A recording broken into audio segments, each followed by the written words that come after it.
Okay, so I have in the figure above, what is the length of NQ? Hmm. Okay. Um, well, I'm just thinking that this is definitely it's a Pythagorean triplet, so length MP would be 3, 4, 5.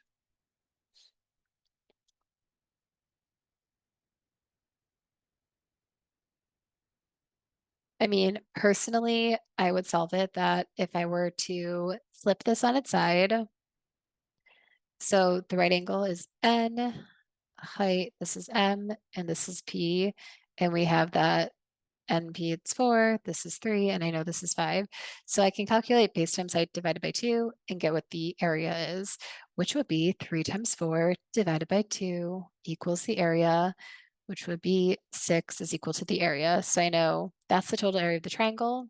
And then looking like at the triangle we have provided, where it is N, Q, P, M, 3, 4, I know that total area is 6.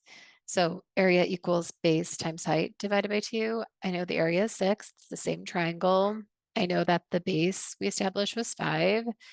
And I don't know the height. That's what I'm solving for, NQ, divided by 2. So this would be 12 is equal to 5 NQ. And then I would divide each side by 5. So it would be 12 divided by 5.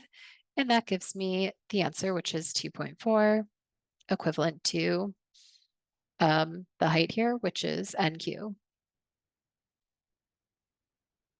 Wasn't that amazing?